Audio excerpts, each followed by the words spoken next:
வணக்கம். Welcome to கதை திரட்டு audio books. இந்த வீடியோவில் நம்ம என்ன கதை கேட்க போகிறோம்னா, அவள் பௌர்ணமி கதையின் முதல் பகுதி.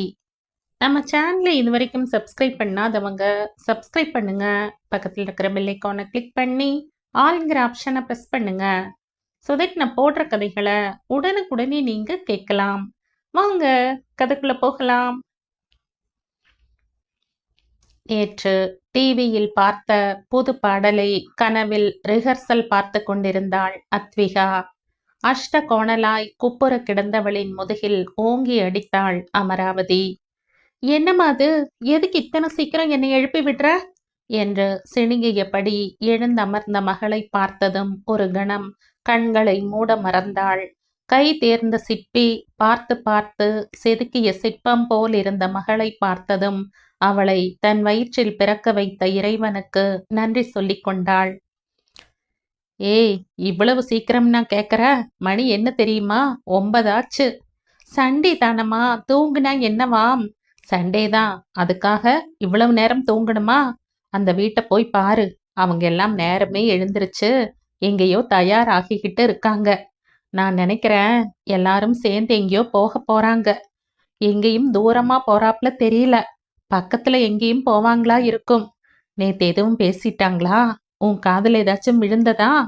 அவ்வளவு ஆர்வமாக கேட்ட அம்மாவை பார்த்தபோது அழுவதா சிரிப்பதா என்றே அத்விகாவுக்கு புரியவில்லை. என்னம்மா இது, பொழுதன்னைக்கும் அவங்கள பார்த்தே வாழ்ந்துட்டு இருந்தா என்ன அர்த்தம்? நம்ம வாழ்க்கையே எப்ப வாழறதுமா? அவங்க நம்மளுக்கு யாரு? என்னைக்காவது அவங்க நம்மளை பத்தி யோசிக்கிறாங்களா? இல்ல நம்மளை பத்தி ஏதாவது பேசிக்கிறாங்களா? நீ தான் எப்பவும் அவங்கள பத்தியே யோசிச்சுட்டு இருக்கிறம்மா.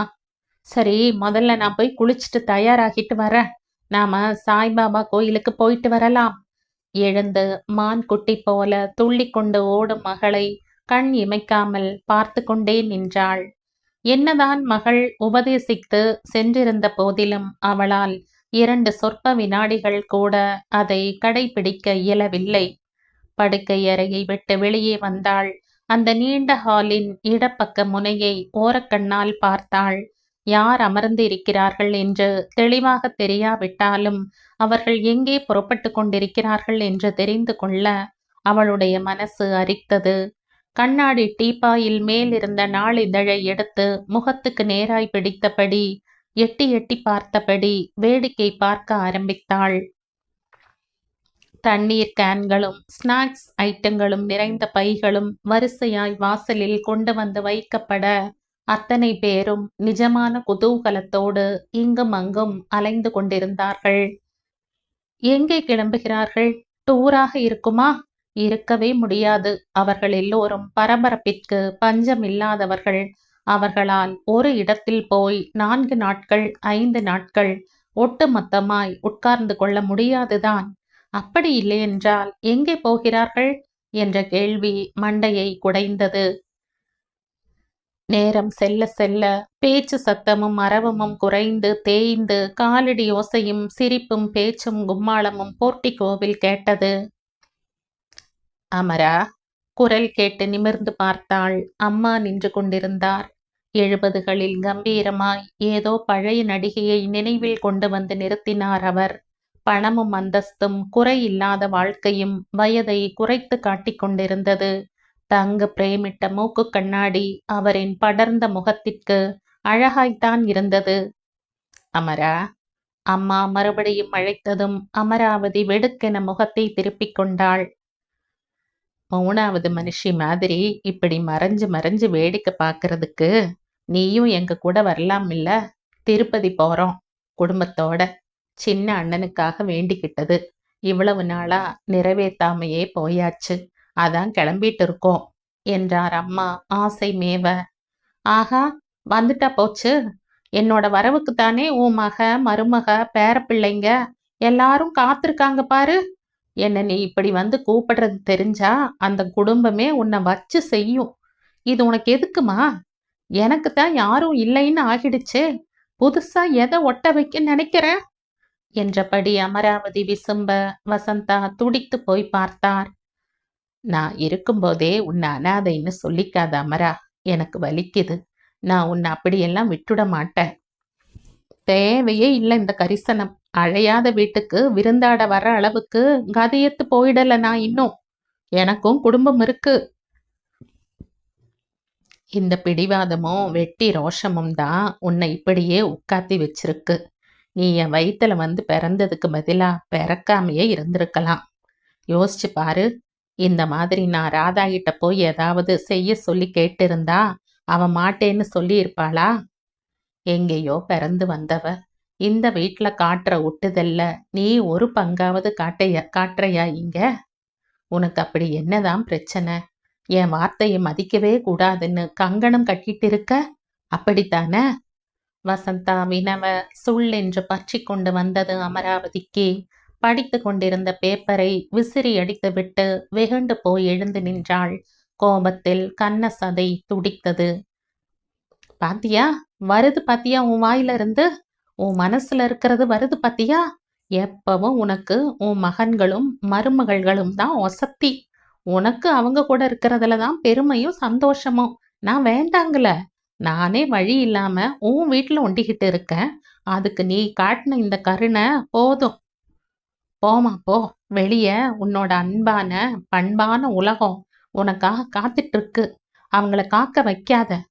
சீறிக்கொண்டு இருந்தவளின் இறுதி வார்த்தைகள் கண்ணீரில் தான் வந்து முற்று பெற்றது. இந்த கோபமும் அகங்காரமும் தான் உன்னை இத்தனை காலமா அனாதையாக்கி வச்சிருக்கு. நீ எப்படியோ பொய்த்தோல. என் பேத்தியையாவது என் கூட அனுப்பி வை. இப்படியே அவளையும் அறக்குள்ளையே முடக்கி வச்சு அது வாழ்க்கையை பாழாக்காத. வசந்தாம்மா மிஞ்சி தோற்றதால் கெஞ்சத் தொடங்கினார். ஆஹா, ரொம்பத்தான் அக்கறை. போயிட்டே இருங்க. என் மகள் கூட நீங்க இருக்கிற திசை பக்கம் வரக்கூடாதுன்னு சொல்லி சொல்லி நான் வளர்க்கிறேன் என்றவள் உள்ளே சென்று கதவை அடைத்து கொள்ள வசந்தா பெருமூச்சு விட்டபடி கண்களை துடைத்து கொண்டு திரும்பி நடந்தார். வசந்தாவின் வரவிற்காக அவர்கள் கார் அருகே காத்து கொண்டிருந்தார்கள். தளர்ந்த நடையுடன் வருகின்ற அம்மாவை பார்த்ததும் காரில் சாய்ந்து கொண்டு ராஜசேகருக்கு நடந்தது என்னவென்று யூகிக்க முடிந்தது. என்னம்மா, உங்க அருமை மக வரமாட்டேன்னு சொல்லிட்டாளா? போமா, போய் கார்ல ஏறுங்க. இதத்தான் நான் முதல்லயே சொன்னேன். எங்க கேக்குறீங்க? உங்களுக்கு பட்ட பிறகுதான் எல்லாம் தெளியுது. மகன் சொல்ல மறுப்பு சொல்லாமல் காரில் போய் ஏறிக்கொண்டார். வாட்ச்மேன் வேலு கேட்டை திறந்து பவ்யமாய் ஒதுங்க கார் வெளியில் வந்தது. அந்த உயர் ரக சொகுசு கார்கள் மூன்றும் சாலையில் பயணத்தை தொடங்கியது. ரோஷமாய் உள்ளே போனாலும் ஜன்னல் திரை சீலையை ஒதுக்கி இந்த காட்சிகளை கண்டு கொண்டிருந்த அமராவதியின் கண்களில் நீர் திரள நெஞ்சு ஏக்கத்தில் விம்மியது. வசதியும் வாய்ப்பும் ஏகாந்தமும் சந்தோஷமும் அவர்களுடைய வாழ்க்கையில் வந்து வந்து குவிந்து கொண்டிருந்தது. அதை அருகில் இருந்து பார்த்தவளுக்கு மனம் மிகுந்த வேதனையில் உழன்றது. பொதுப்படையாய் பார்த்தால் அந்த ஏக்கத்தின் பின்னே பெரும் பொறாமை இருப்பது போலத்தான் தோன்றும். ஆனால் நிஜத்தில் இந்த ஆற்றாமை பொறாமையால் விளைந்தது அல்ல. ஒரு பக்கம் உயர உயர மறுபக்கம் சரியும் மணல் திட்டு போல அங்கே வளர வளர இங்கே இவர்களுடைய வாழ்க்கையில் இல்லாத முன்னேற்றம் அவளை லேசாய் அசைத்ததுதான். காலப்போக்கில் அந்த மாற்றமே மனசுக்குள் ஒருவித ஆற்றாமையாய் மாறி அவர்களை நித்தமும் கண்களால் கண்டு மனம் நெகிழும் நிலையாகப் போகிறது. இப்போதெல்லாம் தன்னை பற்றி கூட அமராவுக்கு அத்தனை வருத்தம் வருவதில்லை. மகளை நினைத்துத்தான் மனம் மிகுந்த ஆற்றாமை கொள்கிறது. அந்த தேவதையின் வாழ்க்கையும் இப்படி தெருவோடு போய்விடுமோ என்று. குளித்து முடித்து தயாராகி வந்த அத்விகா அப்படியே சிலையாக சமைந்து எங்கோ வெறித்து கொண்டு அமர்ந்திருந்த அம்மாவின் முன் வந்து நின்றாள். இவள் வந்து நிற்பதை கூட அறியாமல் அமர்ந்து அமராவதியை குறும்பாக பார்த்தபடி முகத்திற்கு நேரே சொடக்கு போட்டு அழைக்க சட்டென்று நினைவு களைந்த அமராவதி மகளின் முகம் பார்த்து கவலைகளை துறந்தாள். அத்வி, விஷயம் தெரியுமா? அவங்க எல்லாரும் திருப்பதி போறாங்களாம். இப்பதான் உன் பாட்டி வந்து கூப்பிட்டுட்டு போகுது நம்மள. நான் வரமாட்டேன்னு ஒரேடியா சொல்லிட்டேன். எங்க அப்பா இருந்தப்ப இப்படி ரொம்ப சின்ன பிள்ளையில போனதா ஞாபகம். அப்புறம் என்னை யார் அழைச்சிட்டு போயிருக்கா? கடைசி வார்த்தை சொன்னபோது தொண்டை கமறியது. இடக்கையில் வாட்சை கட்டியபடியே அம்மா பேசுவதை புன்முறுவல் மாறாமல் கேட்டு கொண்டிருந்த அத்விகா அம்மாவின் அருகில் வந்தமர்ந்தாள். அம்மாவின் கைகளை தன் கைகளுக்குள் வைத்து கொண்டாள். அவள் உள்ளங்கையில் தந்த மெல்லிய அழுத்தம் விலை மதிப்பில்லாத பிரேமையை சொன்னது. மா, சாமி எல்லா இடத்துலயும் இருக்கார்மா. அவரை இங்கிருந்தே நாம தரிசனம் செய்யலாம். போடி, உங்க அப்பனாட்டமே வியாக்கியானம் பேசாத. எல்லாம் இங்கேயே பண்ணிக்கலாம்னா அங்க போய் எதுக்கு சாமி உட்கார்ந்துட்டு இருக்காரு? அம்மா, எப்ப பாரு எதுக்கு தான் அவங்கள சிந்திச்சுட்டே இருக்கீங்களோ? இதுக்கு பேசாம நீங்க அவங்க கூட சமாதானமாவே போயிடலாம். பக்கத்தில் அமர்ந்து முழங்காலை கட்டி கொண்டு சொன்ன மகளை விரக்தியாக பார்த்தாள். ஏன் அத்வி, நான் என்ன அற்ப சுகத்துக்கு ஆசைப்படுற ஆள்னு நினைச்சியா? நான் அவங்கள எப்பவும் ஜெயிக்க நினைச்சதில்ல. ஆனா அவங்க முன்னாடி தாழ்ந்து நிற்க கூடாதுன்னு தான் இத்தனை போராடிட்டு இருக்க. அது உனக்கும் புரியல, உங்க அப்பனுக்கும் புரியல. முகத்தை நொடித்து கொள்ள எழுந்து நின்று அழகாய் முறுவலித்தாள் அத்விகா. அம்மா முகத்தை தூக்கி வைத்து கொண்டு உட்கார்ந்திருக்க அம்மாவின் கழுத்தை கட்டிக்கொண்டு மூக்கோடு மூக்கு உரசினாள். மை டியர் மம்மி, இப்ப என்ன, அவங்கள விட உங்களுக்கு பெரிய அந்தஸ்தும் கௌரவமும் வேணும், அவ்வளவுதானே? அதுக்கு நான் கேரண்டி. இது ஃபைனல் இயர். நான் முடிச்சுட்டு வேலைக்கு போய் என் செல்ல அம்மாவோட அத்தனை ஆசைகளையும் என்னால் ஆன அளவு நிறைவேற்றுவேன். போதுமா? என்ற போது அம்மாவுக்கு நிறைவாக இருந்தது. நடக்கிறதோ இல்லையோ, தன் பிஞ்சு மகள் சொன்ன போது மனசுக்குள் சந்தோஷ அலை அடித்தது. மா, நான் போய் நம்மோட பெஸ்ட் ஸ்கூட்டியை கொண்டு போய் வாசல்ல நிறுத்துறேன். அந்த கார்லாம் எதுக்குமா? நம்ம ஸ்கூட்டி மாதிரி வருமா? சும்மா கெத்தா அப்படியே வேடிக்கை பார்த்துட்டு காத்து வாங்கிட்டு போற சுகம் அந்த ஏசி கார்ல இருக்காதுமா? சொல்லிவிட்டு குறும்பாய் சிரிக்க அமரா செல்லமாய் முறைத்தாள். போடி இவள, நான் உனக்கு அம்மா, என்னவோ குழந்தைக்கு போய் சொல்லி சமாதானப்படுத்துற மாதிரி பேசிட்டு இருக்க. உங்ககிட்ட இனியும் பேசிட்டு நின்னா கோயில் போன மாதிரி தான். நமக்கு தலையில திருப்பதி தான் எழுதல. இந்த கோயிலுக்காவது ஒரு நட போயிட்டு வந்துடுவோம். 5 நிமிஷத்துல வந்துடுறேன். அம்மா குளியல் அறைக்குள் புகுந்து கொண்டாள். கார் பெரு வீதியில் பயணப்பட்டு நெடுஞ்சாலையில் வழுக்கிக் கொண்டிருந்தது. பின் சீற்றில் அமர்ந்திருந்த வசந்தாம்மாள் அப்படியே தலையை சாய்த்து சீற்றில் மல்லாந்திருந்தார். கண்கள் மூடி கிடந்தாலும் சிந்தனை ஓட்டம் கொஞ்சம் மனசை இழக்கிக் கொண்டுதான் இருந்தது. என்னத்த, தூக்கம் வருதா? அப்படியே சீட்ல சாஞ்சு படுத்துக்கிறீங்களா? பக்கத்தில் வந்து கேட்ட மருமகளை அன்பொழுக பார்த்தார். இல்ல ராதா, கொஞ்சம் அசதியா இருக்கு. அப்படியே கண்ணை மூடிட்டு படுத்திருந்தா நல்லா இருக்கும் போல இருக்கு. சரிங்கத்த, அப்படியே செய்யுங்க என்று சொல்லிவிட்டு தள்ளி அமர்ந்த மருமகளை பார்த்தபோது மனசு பெருமையில் பூரித்தது. இறைவனின் திருவிளையாடலை என்னவென்று சொல்வது? மகளின் அன்பு மருமகளிடமும், மருமகளின் சலிப்பு மகளிடமும் கிடைக்கிறது. இது விதியின் மாறாட்டம் அன்றி இதை என்னவென்று சொல்வது? ராதாவை யாராவது மருமகள் என்று சொல்லிவிட்டாலே கோபம் முட்டி கொண்டு வரும் வசந்தாவிற்கு. இந்த 27 வருடங்களில் தள்ளி நில் என்ற வார்த்தையை கூட சொன்னதில்லை இதுவரைக்கும். மாமியார் சொல்லிவிட்டால் அது உடன்பாடு இல்லாத விஷயம் என்றாலும் தட்டியது கிடையாது. ஆனால் பெற்ற மகள் அமராவதி இதுவரைக்கும் எந்த விஷயத்திலும் ஒத்து போனதில்லை. ஒரு வார்த்தைக்கு கீழ்ப்படிந்ததும் இல்லை. ஆனால் தன்னை மதிக்கவில்லை என்று காலம் முழுக்க புலம்பி தீர்ப்பாள். அவரவர் நியாயம் அவரவர்க்கு. இன்று வசந்த பவனம் என்று தங்க தகட்டு பளபளக்க நிற்கின்ற பங்களாவின் பரப்பளவு 4 கிரவுண்டை தாண்டியது. கேட்ட விலைக்கே விற்றாலும் 20 கோடியை அனாயாசமாய் பெற்றுத்தரும் இடம் அது. வசந்தாமாவின் கணவர் சதாசிவம் அந்நாளில் புகழ் பெற்ற வழக்கறிஞராக இருந்தார். மிக மிக நேர்மையானவர். தவறான வழியில் பணம் ஈட்ட முனையாதவர். அவருக்கு அன்றைக்கிருந்த செல்வாக்கிற்கு அவர் நினைத்திருந்தால் இதைவிட பல மடங்கு சொத்துக்களை சேர்த்து வைத்திருக்க முடியும். ஆனால் அவர் அதைவிட உயர்வான நட்பெயரை ஈட்டி வைத்திருந்தார். அவர்களுக்கு 2 மகன்கள், ஒரு மகள். மகன் இருவருமே CA முடித்து தனியாக தணிக்கைத்துறை அலுவலகம் நடத்தி கொண்டிருந்தார்கள். ராம்குமார் மனைவி லட்சுமி பல ஆண்டுகளுக்கு முன்பே காலமாகி இருக்க, இரண்டாவது மருமகள் ராதா தான் அந்த குடும்பத்தின் சகலமுமாக இருந்தாள். ராதா நகரின் மிகப்பெரிய மகளிர் கல்லூரியின் முதல்வராக இருந்தாள். மூத்தவர் ராம்குமாருக்கு ஒரு மகனும் மருமகளும், இளையவர் ராஜசேகருக்கு 2 மகன்களும் ஒரு மகளும் என்று அழகான கூட்டு குடும்பம். 2 அண்ணன்களுக்கும் தங்கை என்றால் அத்தனை பிரியம்தான்.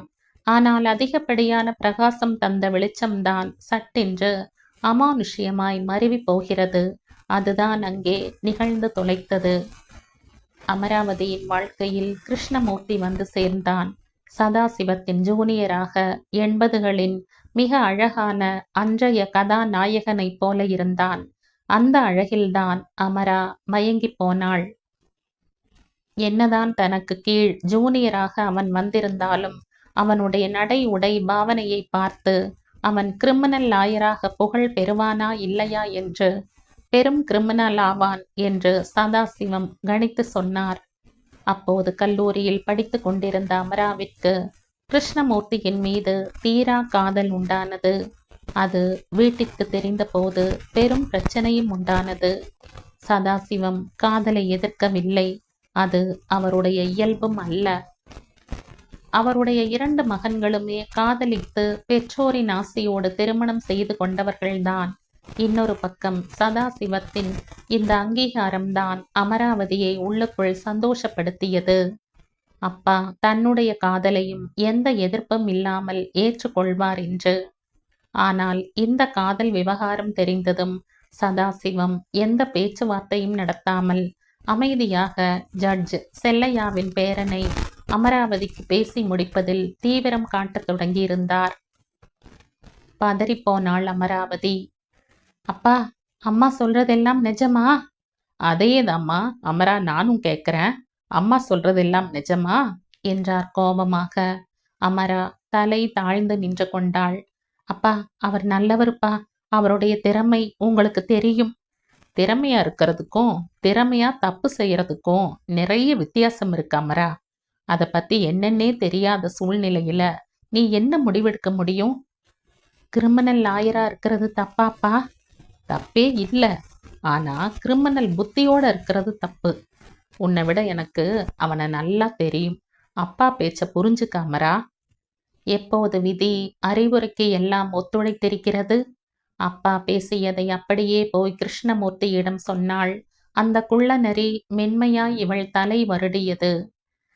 சார்கிட்ட இந்த மாதிரி ஒரு பார்ஷியாலிட்டிய நான் எதிர்பார்க்கல அமரா.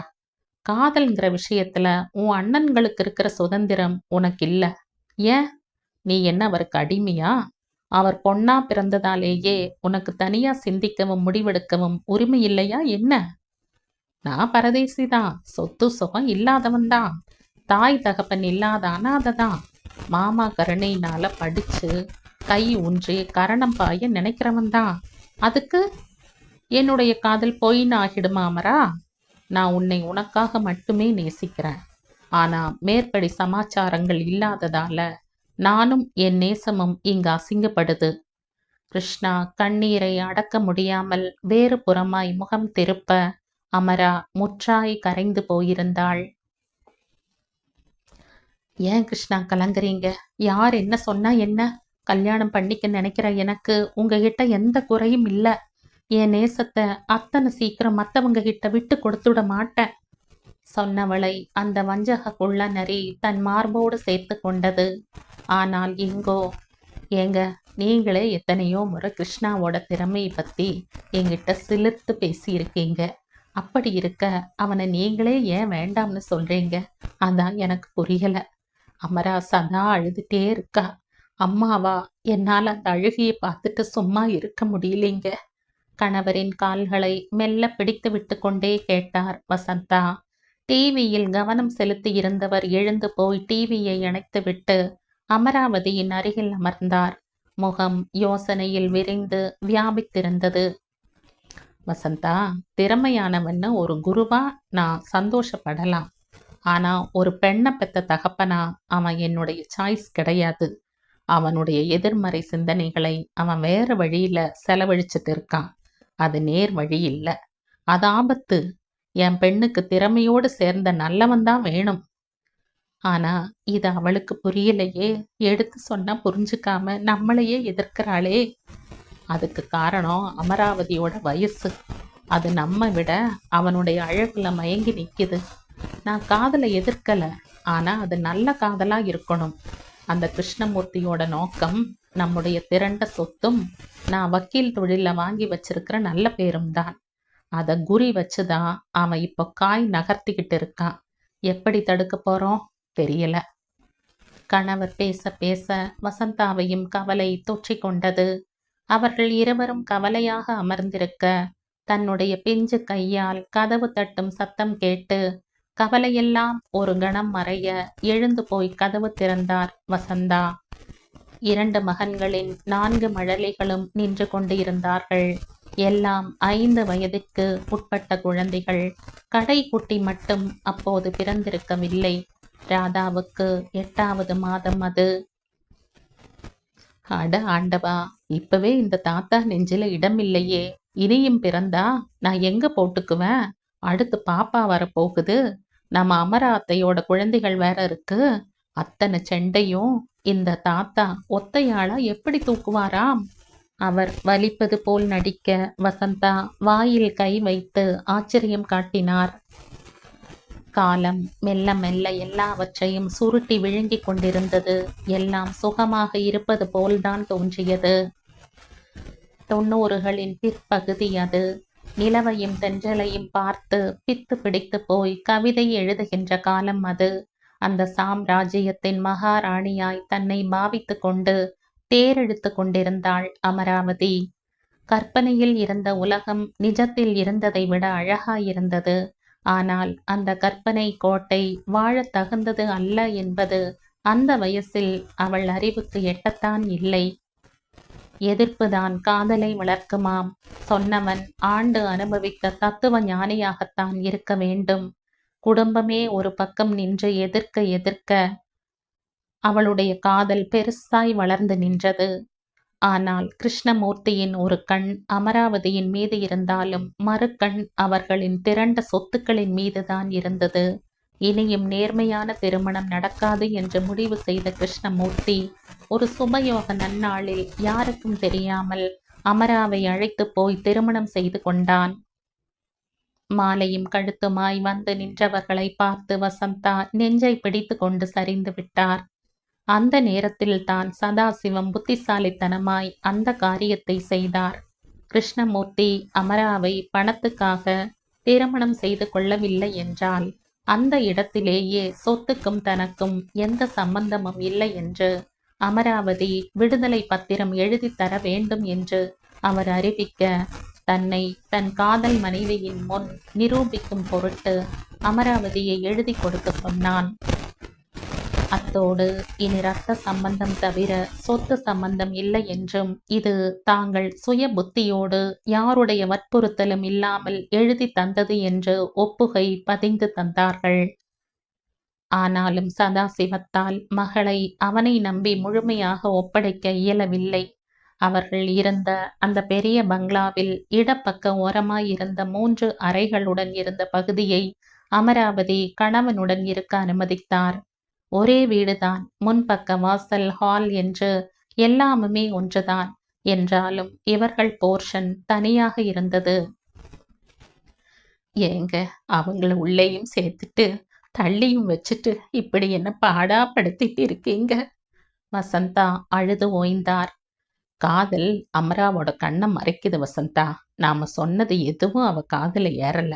அதுக்காக நீ எப்படியோ போன்னு என்னால விட முடியல. அவனை நம்பி என்னுடைய பொண்ணை வெளியே அனுப்பிட்டு என்னால பயந்து சாக முடியாது என்றவர் சூட்டோடு சூடாக சொத்தை பிரித்து அந்த குறிப்பிட்ட சதுர அடிகளை மட்டும் மகளுடைய பெயருக்கும் மீதியுள்ள அனைத்தையும் மகன்கள் பெயருக்கும் எழுதி வைத்தார். கிருஷ்ணமூர்த்திக்கு சப்பென்று போனது. விற்கவோ கட்டிடம் எழுப்பவோ வகையற்ற இந்த ஒரு சில சதுர அடிக்காகவா இத்தனை மெனக்கெட்டோம் என்று கோபமாக வந்தது. ஒருவேளை நாளைக்கு இந்த இடத்தை விற்பது என்றாலும் அதை இவர்களுக்குத்தான் விற்க முடியுமே தவிர வேறெங்கும் விற்க இயலாது. சதாசிவம் தான் ஒரு கை தேர்ந்த கிரிமினல் லாயர் என்று நிரூபித்து விட்டார்.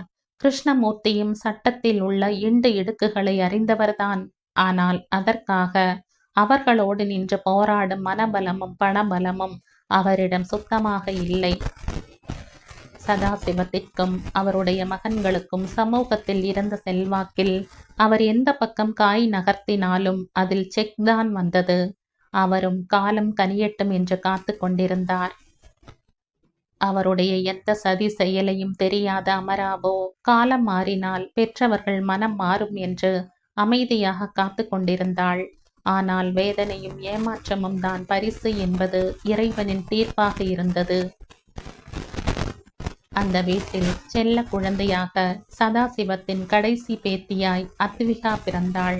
கிருஷ்ணமூர்த்தியின் எந்த அழகை பார்த்து அமராவதி சொக்கி போய் அத்தனையும் துறந்துவிட்டு அவர் பின்னால் வந்தாளோ அந்த மொத்த அழகையும் திரட்டி கொண்டு அவள் பிறந்திருந்தாள்.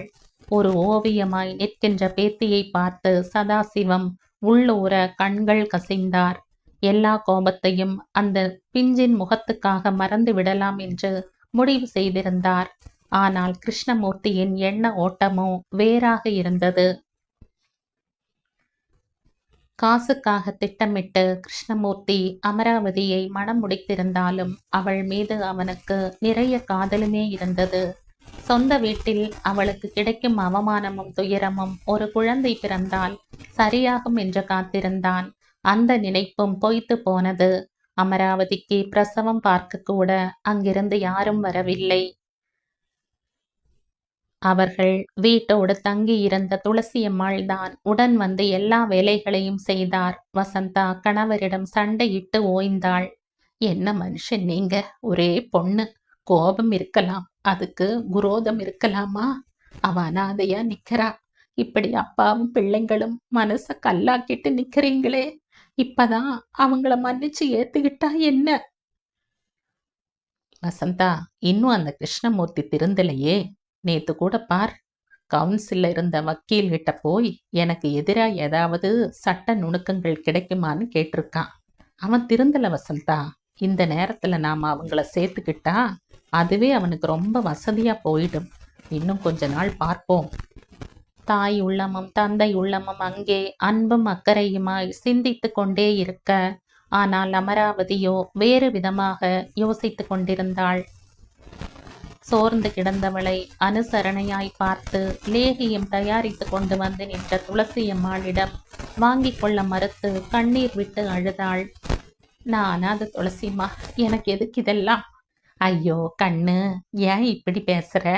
அவங்கெல்லாம் உன் மேல எத்தனை பாசமா இருக்காங்கன்னு நான் சொல்லித்தான் உனக்கு தெரியணுமா? ஏது பாசம்? பிரசவ வலியில ஒருத்தி கத்தும்போது கூட பெத்த தாயும் தகப்பனும் கூட பிறந்தவங்களும் அப்படியே இருந்தாங்களே, அதுவா பாசம்? ஒரு விரோதிக்கு கூட மனம் இறங்கி வர நேரத்துல கூட என்னை பார்க்க கூட விரும்பாதவங்கள நான் எப்படி என்னுடைய மனுஷங்களா ஏத்துக்க? அதுக்கு காரணம் உன் புருஷன்தான் அமரா. ஒரு வார்த்தை அவரை பத்தி யாரும் பேசக்கூடாது. இவங்கள மாதிரி அவரும் என்னை கை கழுவிட்டு போயிருந்தா என்னுடைய நிலைமை என்ன ஆகும்? அவர் நல்லவரா கெட்டவரா அப்படிங்கிறதுல எனக்கு கவலை இல்லை. ஆனா எனக்கு அவர் நல்லவரா மட்டும்தான் இருந்திருக்காரு, இப்பவும் இருக்காரு. இவங்களை விட, அவரை விட சரியானவர் யாரும் இல்லை எனக்கு. மகள் சத்தமாய் சொல்லி கொண்டு அழ இங்கே வசந்தாவும் அழுதார், கணவரை ஆதங்கமாய் பார்த்து கொண்டு. ஆனால் அமராவதி நல்லவன் என்று அத்தனை வர்ணித்த கிருஷ்ணமூர்த்தி அடிப்பட்ட நாகமாய் காத்து கொண்டு மனதில் வஞ்சம் வளர்த்து கொண்டு இருக்கிறான் என்று பின்னாளில் நிரூபித்தான். ராம்குமார் ராஜசேகர் அலுவலகத்தில் வேலை செய்யும் ஒரு பெண்ணை கைக்குள் போட்டுக்கொண்டு அவர்களுடைய தணிக்கை துறை தகவல்களை திருடி அதில் சில கோல்மால்களை செய்து அதை வருமான வரித்துறைக்கு அனுப்பி வைத்தான். அதில் போலி கணக்கு எழுதித்தான் அண்ணன் தம்பி இருவரும் பெரும் வருமானம் ஈட்டியது போல காட்டப்பட்டிருந்தது. அன்று அதிகாலை வீட்டில் போலீஸ் குவிய அக்கம்பக்கம் எல்லோரும் அரசல் புரசலாக பேச ஆரம்பித்தார்கள். பல பெரிய நிறுவனங்களுக்கு போலி கணக்கு எழுதியதாக முதல் கட்ட விசாரணையில் முடிவு செய்து இருவரையும் போலீஸ் கைது செய்து அழைத்து சென்றது. எல்லோரும் கூடி நின்று வேடிக்கை பார்க்க குடும்பமே அவமானத்தில் குன்றி போனது. இத்தனையையும் தன்னுடைய போர்ஷனில் அமர்ந்து கால் நீட்டிக்கொண்டு புன் சிரிப்பாய் வேடிக்கை பார்த்து கொண்டு அமர்ந்திருந்தார் கிருஷ்ணமூர்த்தி. ஆனால் பொய்யை என்ன சப்பை கட்டு கட்டி வைத்தாலும் நிற்க வைக்கத்தான் முடியாது என்று நின்று நிமிர்ந்து நிமிர்வாய் நிற்கும் மெய்க்கு முன்னே பொய் தள்ளாட்டம் போட்டு தட்டுகெட்டுத்தான் போகிறது. இந்த குற்றச்சாட்டில் எள்ளளவும் உண்மை இல்லை என்று அவர்கள் 3ஆம் நாளே வெளியில் வந்தார்கள். இது அத்தனையும் கிருஷ்ணமூர்த்தியின் கைங்கரியம் என்று அறிந்தபோது கொதித்து போனார் ராஜசேகர். வீட்டிற்கு வந்ததும் குழந்தைக்கு பாலூட்டி கொண்டு இருந்த தங்கையின் முடியை கொத்தாக பிடித்து இழுத்து கன்னத்திலும் முதுகிலும் மாறி மாறி அறைந்தார். நாய, இத்தனை அவமானத்துக்கும் நீதாண்டி காரணம். மொத்த குடும்பமே உன்னை எதிர்த்தும் நீ கேட்காம அந்த கிரிமினல் கட்டிக்கிட்டதுக்கு நாங்க இன்னைக்கு ஜெயிலுக்கு போயிட்டு வந்திருக்கோம். அவனையும் சரி, அவனை கட்டிக்கிட்ட உன்னையும் சரி என்னைக்கும் மன்னிக்க மாட்டேன். அண்ணன் குற்றச்சாட்டில் உள்ள நியாயம் புரிந்தாலும் இத்தனை பேர் முன்னிலையில் கட்டிய கணவனை விட்டுத்தர அவளுடைய காதல் மனம் இடம் கொடுக்கவில்லை. ஆமா, அப்படித்தான். நீங்க எல்லாரும் அங்க போக தகுதியானவங்க தான். அப்பா ஒரு ஆணாதிக்கவாதி. அவர் உங்க காதலுக்கு தந்த அனுமதியை என்னுடைய காதலுக்கு தரல. நான் வெந்து தணலாகிட்டு இருக்கேன். ஒரு பொண்ணோட பிரசவ சமயத்துல கூட நீங்க யாரும் என் மேல கருணை காட்டல. அப்புறம் என்ன உறவு உங்களுக்கும் எனக்கும்? அப்படியா? அப்ப மொத்தமா அறுத்துட்டு போகத்தான் நீயும் உன் புருஷனும் இந்த மாதிரி செஞ்சிருக்கீங்க. அந்த பொறுக்கி பயலுக்காக நீ எங்களை பகைச்சுக்காத அமரா. பொண்ணை பெத்து வச்சிருக்க. நாளைக்கு நாங்க பார்த்து ஏதாவது செஞ்சாதான் உன் வாழ்க்கை நகரும். நீ எப்பவா இருந்தாலும் எங்க வீட்டு வாசல்ல வந்து நின்னுதா அடைக்கலம் தேடணும். அத மனசுல வச்சு பேசு. ராம்குமார் சீறினார். அந்த நிலைமை எனக்கு வரவே வராது. அப்படியே வந்தா நான் தூக்கு போட்டுட்டு செத்து போனாலும் போவனே தவிர உங்க வாசல்ல வந்து என் புருஷனை விட்டு கொடுத்து நிக்க மாட்டேன். தாய் மாமன்னு என் பொண்ணை கையில வாங்க கூட வராத நீங்க இனி எதுக்கும் வர வேண்டாம். இப்ப சொல்றேன், எனக்கும் என் குடும்பத்துக்கும் முதல் எதிரி உங்க குடும்பம்தான். இனி என் போனம் கூட உங்க வாசல் பக்கம் வராது. நீங்களும் உங்களை பெத்தவங்களும் அதேதான். வார்த்தை எக்காரணம் கொண்டும் என் புருஷனை ஏதாவது பேசினா உங்களுக்கு நான் தான் யம. அமரா ஆக்ரோஷம் கொண்டு கத்த மொத்த குடும்பமும் விக்கித்து நின்றது. இதை எதிர்பார்க்கவில்லை யாரும். விரிசல் விலகலாகி விலகல் இப்போது நிரந்தர பிரிவில் வந்து நின்றது. சச்சரவுகளால் ஒற்றுமை முழுசாய் அழிந்து போக மொத்த குடும்பமும் சலசலத்து நின்றது. இதோ 21 வருஷமாய் அந்த பகை இன்னும் விள்ளல் விரிசல் இல்லாமல் தொடர்கிறது. சதாசிவத்தின் மரணம் கூட அவர்களை இணைக்கவில்லை. அப்போதுதான் நிஜமாகவே விரும்பி போனார் வசந்தா. இப்படியே போய்விடுமா தன்னுடைய குடும்பம் என்ற கவலை அந்த மூத்த மனுஷியின் மனசை கவ்விக்கொண்டிருந்தது. என்ன ராஜா, அம்மா கிளம்பும் போது இருந்த உற்சாகம் இப்ப இல்ல, என்னாச்சு? ஏன் இப்படி சோர்ந்து போயிருக்காங்க?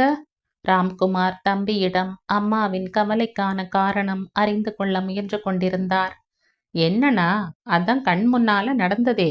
கிளம்பும் போது போய் மகளை கூப்பிட்டு வாங்கி கட்டிட்டு வந்து உட்கார்ந்துருக்காங்க. என்ன சொன்னாலும் இவங்களும் புரிஞ்சுக்க தயாரா இல்ல. எல்லாம் சரியா இருக்கு இங்க.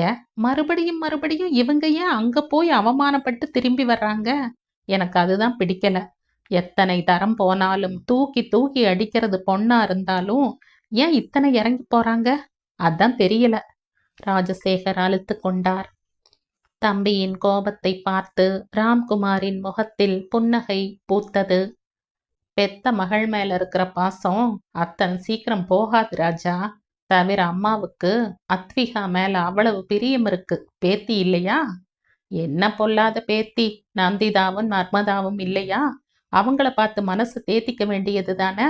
இல்லாத ஒன்ன நினைச்சு மனசு ஏங்கிறத விட இருக்கிறத நினைச்சு மனசு நிறையணுமண்ணா என்றார் ராம்குமார். சின்ன புன்னகையை அந்த கூற்றிற்கு பரிசாக தந்துவிட்டு அமைதியாக அமர்ந்து விட்டார். அவருக்கு தெரியும், தம்பியின் கூற்றில் துளி கூட நியாயம் இல்லை என்று.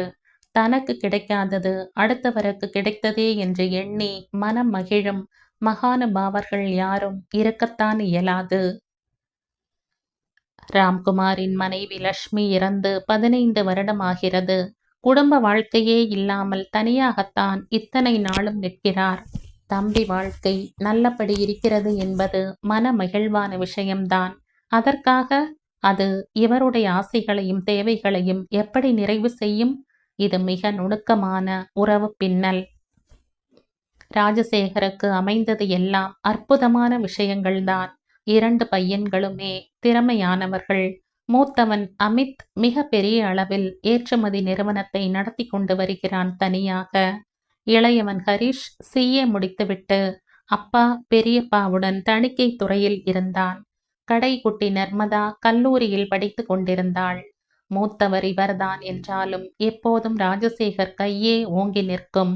அதற்கு ஏற்றாற்போல இவர் மனைவியும் தவறிப்போக பெரிய பொறுப்பான பணியில் இருந்தாலும் இந்த குடும்பத்தையும் ராதா நேர்த்தியாய் நடத்தி சென்று கொண்டிருந்தார். ஆனால் ராம்குமாருக்கு மூத்த மகன் ரவி சினிமா மோகத்தால் அலை கழிந்தான். சினிமாவில் நடிக்க வேண்டும் என்ற ஆகாத முயற்சிகளை செய்து அதில் ஜெயிக்க முடியாமல் போக அவன் மதுவுக்கு அடிமையாகி தன்னை ஒரு பெட்டிக்குள் முடக்கிக் கொண்டான். அவனுடைய முரட்டு குணமும் கோபமும் எப்போதும் அவனை மற்றவர்களை விட்டு தள்ளியே வைத்திருக்கும். மகள் நந்திதாவோ திருமணமான நாள் தொட்டு இங்கேதான் இருக்கிறாள். சதா காலமும் கணவனோடு சண்டை சச்சரவுதான். திருமண வாழ்க்கை அவளுக்கு இனிக்காமல் போனது. தன்னை போலவே தன்னுடைய குழந்தைகள் வாழ்க்கைகளும் முற்றாக முடிந்து போனதில் ராம்குமார் நிஜத்தில் நிலை குலைந்துதான் இருந்தார்.